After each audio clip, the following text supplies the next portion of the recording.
하나님의 말씀을 진심으로 들을 때, 하나님의 말씀을 진심으로 들을 때, 이런 제목으로 같이 은혜 나누겠습니다. 좌우 옆에 계신 분하고 이렇게 고백합시다. 하나님의 말씀을 진심으로 듣는 성도가 되겠습니다.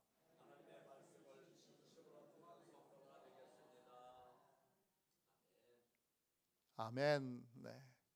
진심이 아멘입니다. 제가 이 10월에 참 하나님의 은혜에 감사하는 것이 있습니다. 제가 목양의 한마디, 다른 말로 하면 잔소리죠. 매달 꼭 필요한 하나님의 은혜는 담임 목사의 잔소리를 통해 임하게 됩니다. 이번 달에 하나님이 성령으로 감동을 주셔서 저도 깨달은 거예요. 배운 거예요. 성령님이 깨우쳐 주신 건데, 합심하여 기도하는 게 뭐냐 할 때, 합심하여 기도하는 걸 그냥 복잡하게 어렵게만 생각했는데, 대표 기도할 때 아멘을 진심으로 같이 화합하여 기도하는 것이 합심하는 것이라는 걸 깨닫게 해주셨어요. 그래서 그렇게 10월의 목양의 한마디로 합심하여 아멘으로 기도하고 합심하여 아멘으로 하나님의 말씀을 듣자, 그렇게 목양의 한마디를 했는데, 10월에 기도하시는 분들의 기도가 굉장히 깊어졌어요.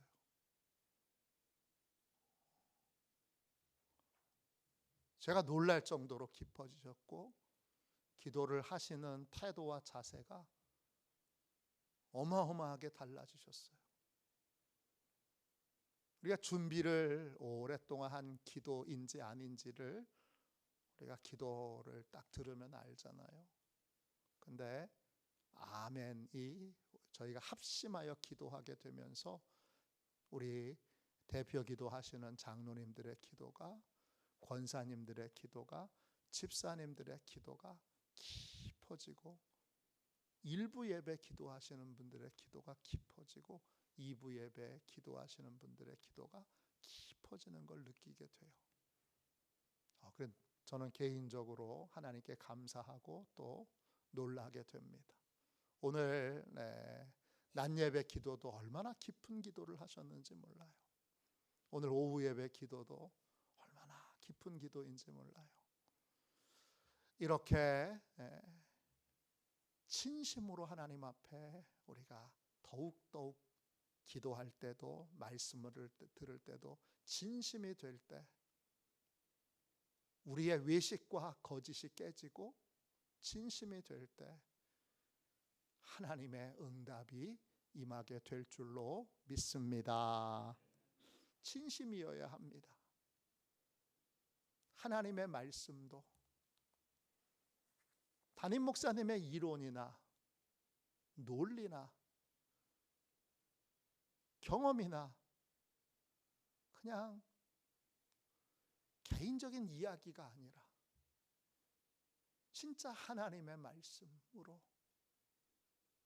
우리가 이 말씀을 마음을 다하여 듣고 깨닫고 따라야 할 줄로 믿습니다.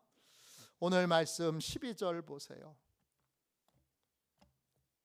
이제 요시야 왕이 성전에서 발견한 모세 오경을 읽고 그 말씀을 들을 때 옷을 찢습니다. 옷을 찢을 때에 어떤 말씀을 들었느냐?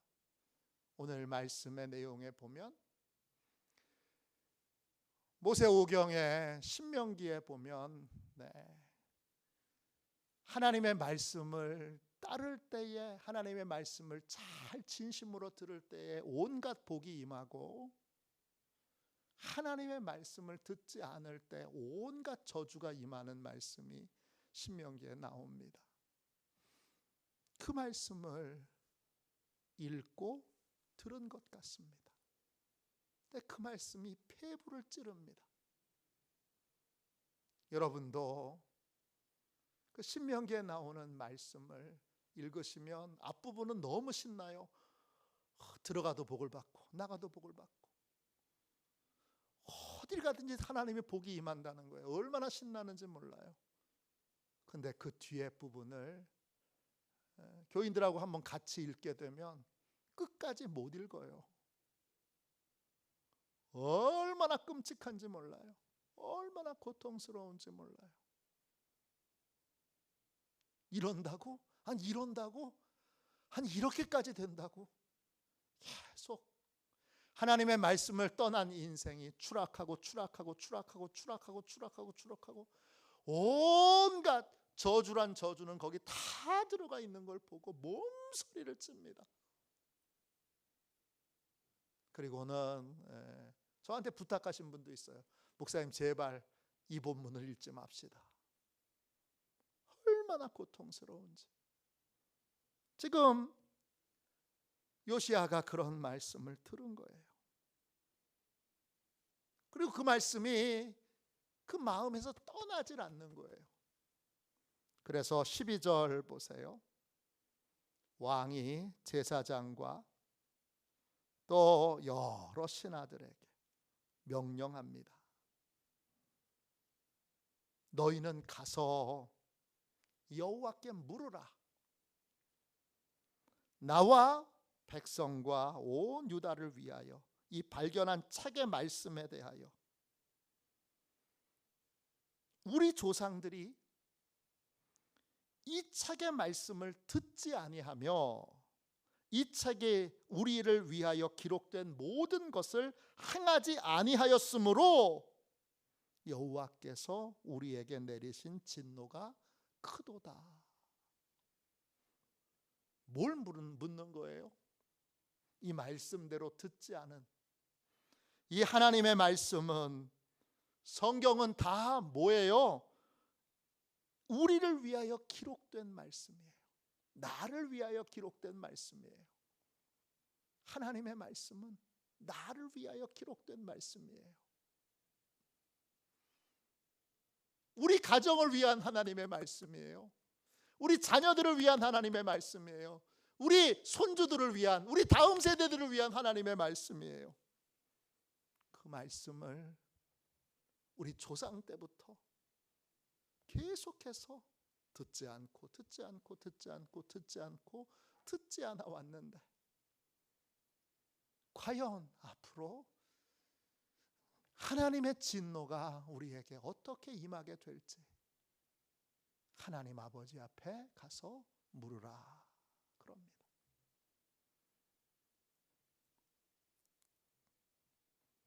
여러분, 순종도 대를 이어서 순종의 삶이 유산으로 물려지는가 하면, 불순종도 여러분, 아버지가 하나님의 말씀에 대하여 듣지 않아요. 13절에 우리 조상들이 이 책의 말씀을 듣지 아니하며 할 때 그 듣다 히브리어로 사마예요. 그냥 듣는 게 아니라 복종하는 거예요. 듣기는 들었지만 복종하지 않는 거예요. 그냥 하나님의 말씀을 복종하지 않고 들으면서 복종하지 않다가 나중엔 아예 듣지 않게 되는 거예요. 그게 사마예요. 하나님의 말씀을 듣지 않은 결과로 불순종이, 우리 할아버지도 하나님 말씀을 듣지 않고, 우리 아버지도 하나님 말씀을 듣지 않고, 나도 하나님 말씀을 제대로 듣지 않을 때, 그때 하나님이 이 민족을 어떻게 하실 것인가에 대하여 여호와께 물으라 합니다. 이 명령을 가지고 이제 이 신하들이 누구를 찾아가느냐, 14절 보세요. 훌다라고 하는 여선지자를 찾아가게 됩니다. 여러분, 14절부터 16절까지 17절까지 제가 읽을게요. 여러분 같이 보세요. 14절입니다. 14절부터 17절까지 읽겠습니다. 이에 제사장 hil기야와 또 아히감과 악볼과 사반과 아사야가 여선지 훌다에게로 나아가니 그는 하라스의 손자 디과의 아들로서 예복을 주관하는 살룸의 아내라. 예루살렘 둘째 구역에 거주하였더라. 그들이 그와 더불어 말하매 훌다가 그들에게 이르되 이스라엘 하나님 여호와의 말씀이 너희는 너희를 내게 보낸 사람에게 말하기를 여호와의 말씀이 내가 이곳과 그 주민에게 재앙을 내리되 곧 유다 왕이 읽은 책의 모든 말대로 하리니 이는 이 백성이 나를 버리고 다른 신에게 분향하며 그들의 손의 모든 행위로 나를 경노하게 하였음이라. 그러므로 내가 이곳을 향하여 내린 진노가 꺼지지 아니하리라 하라 하셨느니라. 누구를 찾아가느냐? 여호와께 물으라. 그러니까 하나님의 말씀을 전하는 선지자를 찾아가는데 그 당시에 가장 신뢰받던 선지자는 여선지자 훌다라고 하는 분이었어요.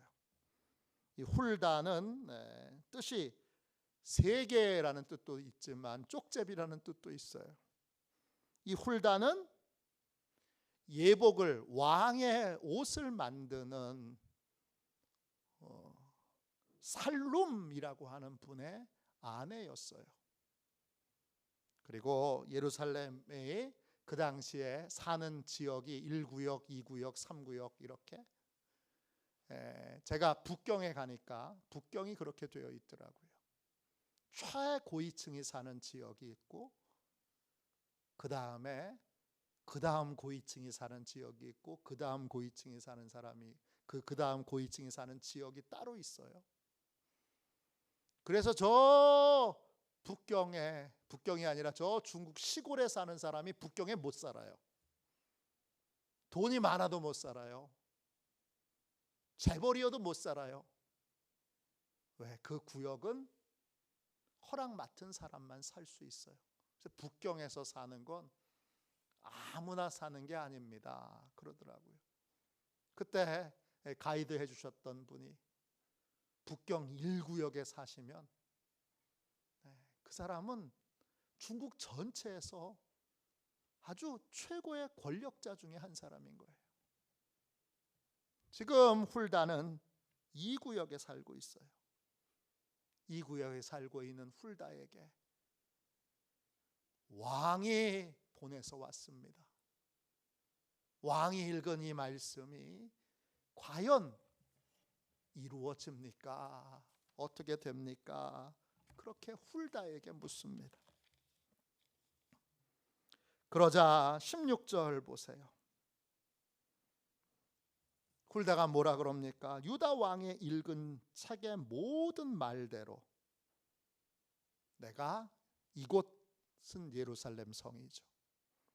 이곳과 이 땅에 사는 주민들에게 재앙을 내리게 될 거다. 재앙을 내린 이유는 뭐지요? 17절 보세요. 이 백성이 나를 버렸어요. 하나님의 말씀을 버린 건 하나님을 버린 거예요. 하나님의 말씀을 따르지 않은 건 하나님을 버린 거예요. 그리고 다른 신에게 분향하여 그들이 하는 모든 일에 하나님이 계속 분노만 쌓이게, 진노만 쌓이게 만들었어요. 하나님의 말씀을 떠나면 하나님의 진노가 쌓입니다.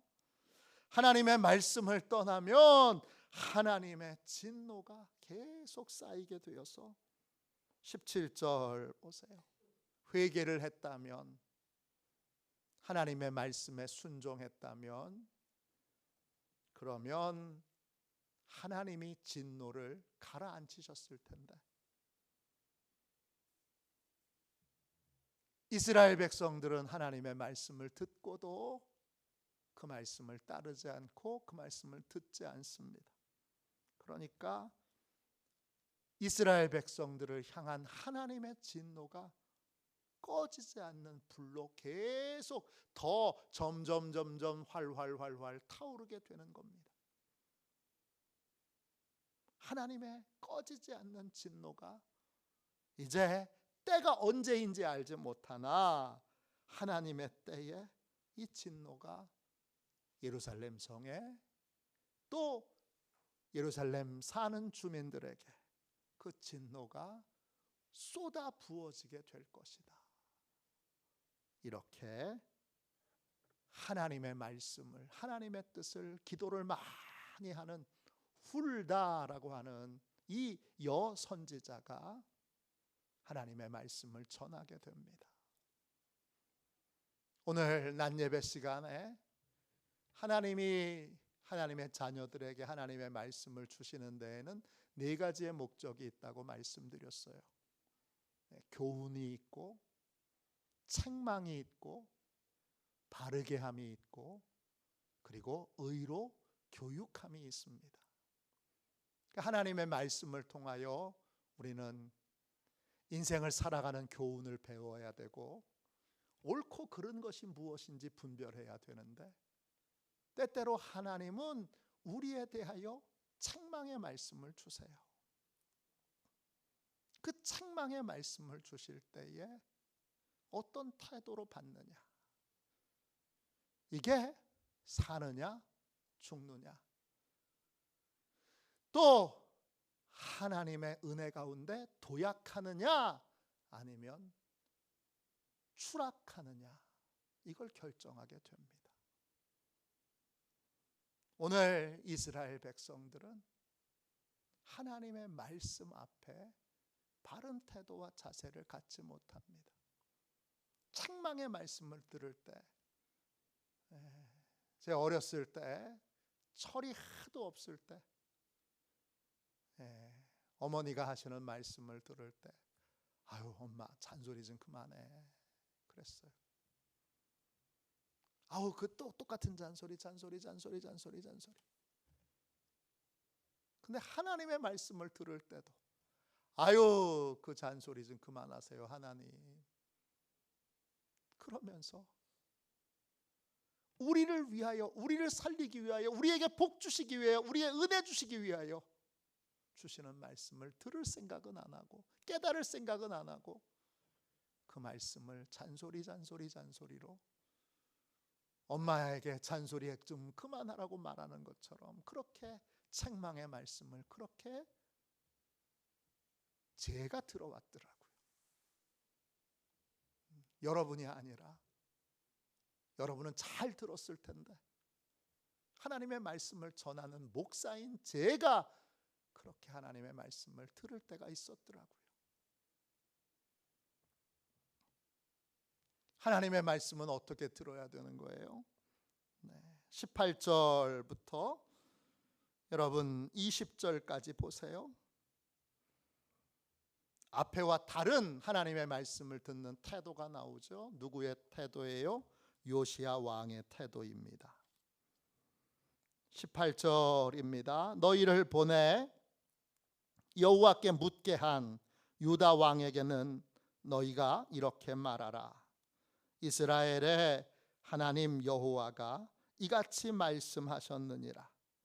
내가 들은 말들에 대하여는 내가 이곳과 그 주민에게 대하여 빈터가 되고 저주가 되리라 한 말을 내가 듣고 마음이 부드러워져서 여호와 앞 곧 내 앞에서 겸비하여 옷을 찢고 통곡함으로 나도 내 말을 들었노라. 여호와가 말하였느니라. 그러므로 보라, 내가 너로 너희 조상들에게 돌아가서 편안히 묘실로 들어가게 하리니 내가 이곳에 내리는 모든 재앙을 내 눈이 보지 못하리라 하셨느니라 하니 사자들이 왕에게 보고하니라. 유다 왕 요시야는 하나님의 말씀을 어떻게 들었어요? 그 말씀, 책망의 말씀을 들을 때 19절, 그 책망의 말씀을 듣고 마음을 강팍하게 먹지 않고 기분 나쁘게 하나님 무슨 말씀을 그렇게 하시는 거예요? 더 좀 심하게 하나님 짜증나게 그런 말씀 좀 하지 마세요. 그러지 않고 마음을 부드럽게 해서, 그래서 하나님 앞에 겸비하여 겸손하여 옷을 찢고 통곡합니다. 하나님, 이런 고통을 주신다니요.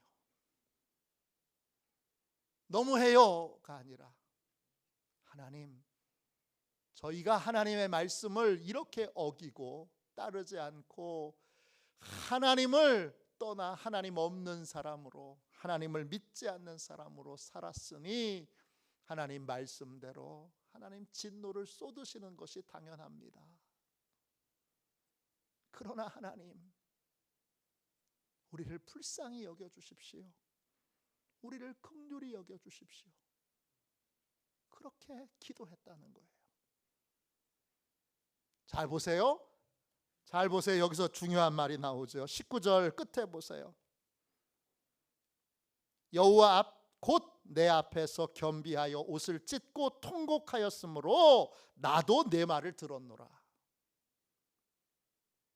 하나님의 말씀을 듣고 순종하면 그 사람의 기도에는 힘이 생깁니다. 우리가 하나님의 말씀을 들을 때 여러분, 하나님도 우리의 말씀을 듣습니다. 그래서 기도는 소원을 교환하는 거예요. 하나님의 말씀을 내가 진심으로 들을 때 하나님도 내 말씀을 진심으로 들으시고, 내가 하나님의 말씀을 진심으로 받아들여 하나님의 심판은 정당하고 하나님의 진노는 정당하지만 하나님, 우리를 좀 불쌍히 여겨주세요 라고 할 때 하나님의 말씀을 듣는 자를 하나님도 귀 기울여 그 사람의 말을 들으신다는 거예요. 나는 안 듣는데, 나는 하나님의 말씀은 하나도 안 듣고 뻔뻔하게 내 주장만 하고 내 생각만 하고 뺀질뺀질하면서 하나님의 말씀을 거역하고 거부하고 그렇게 하는데, 하나님 제발 내 말 좀 들어주세요. 이건 맞지 않다는 거예요.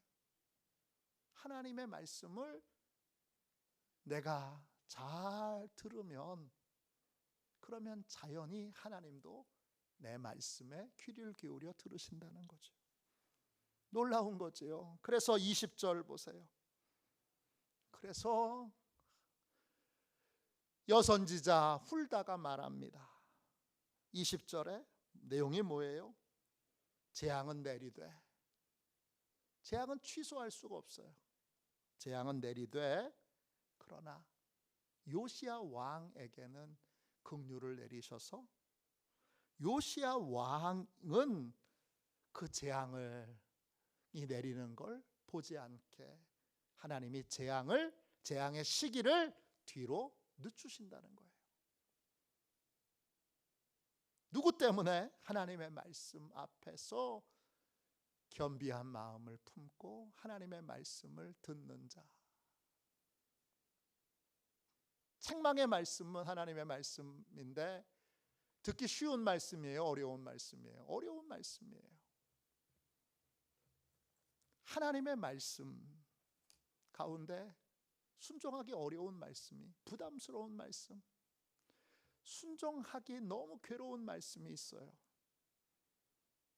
여러분, 우리가 갈라디아서에 보면 내가 그리스도와 함께 십자가에 못 박혀 죽었다 고백해요.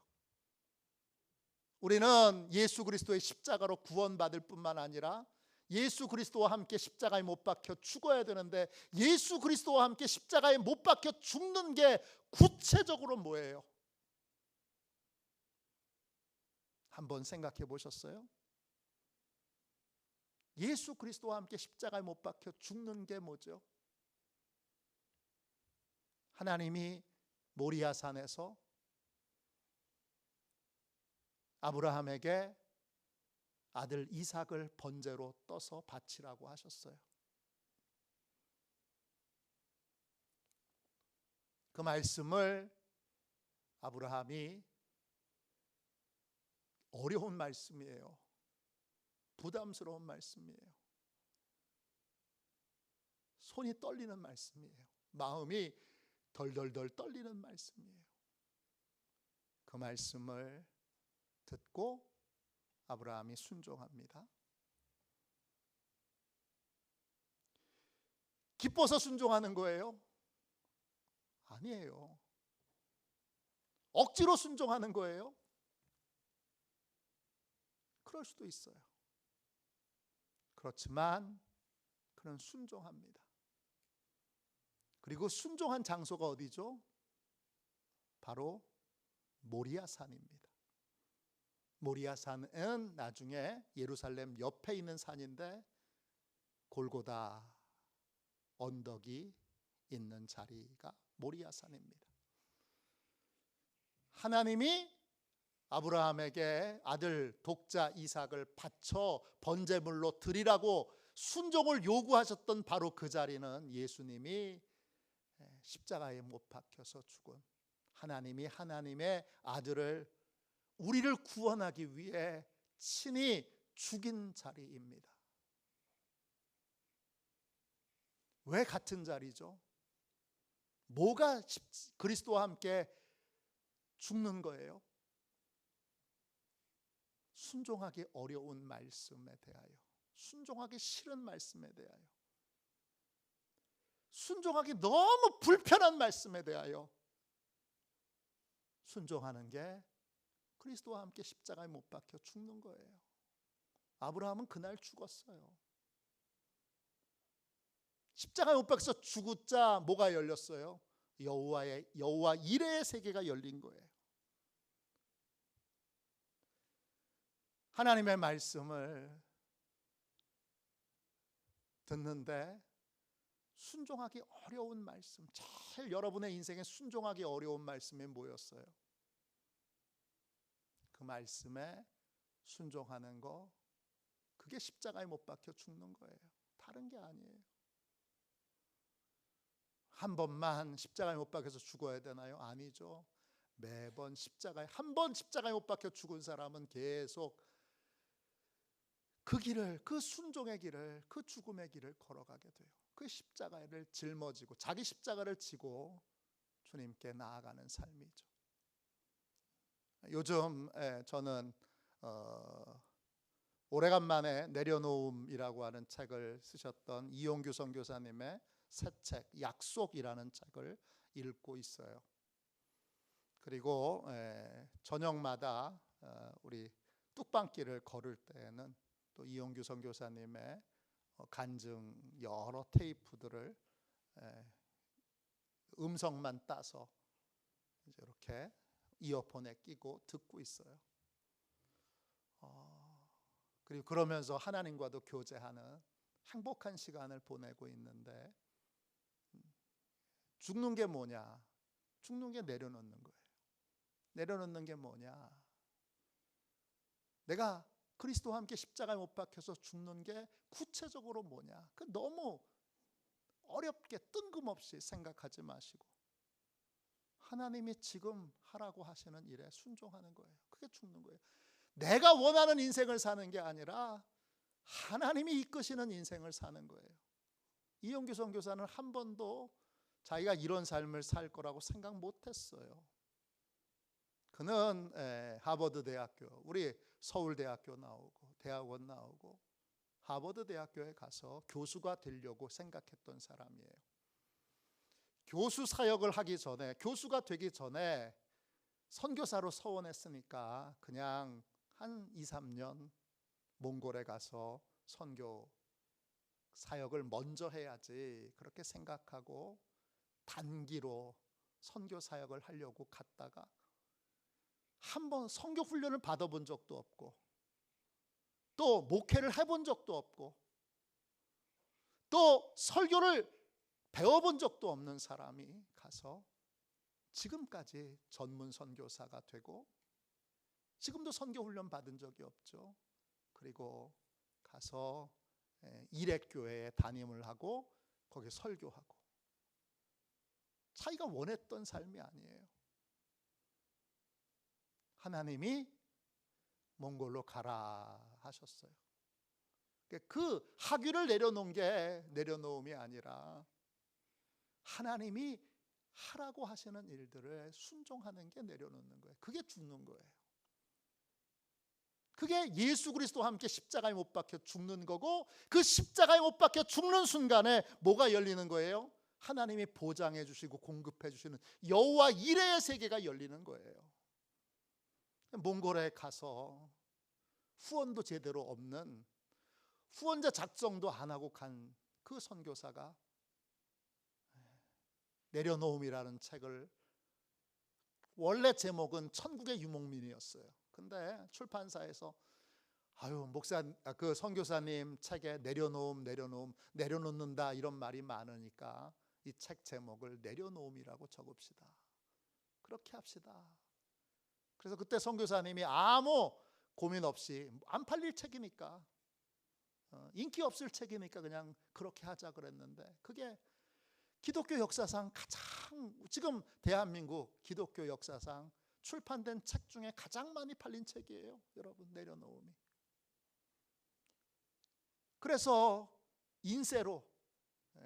인쇄가 책 한 권당 몇 억씩 됩니다. 그걸로 선교사를 후원하는 선교사가 되는데, 하나님이 몽골 사역을 정리하게 하실 때에 또 이렇게 말씀하셨어요. 몽골에서 받은 건 몽골에서 다 놓고 가라.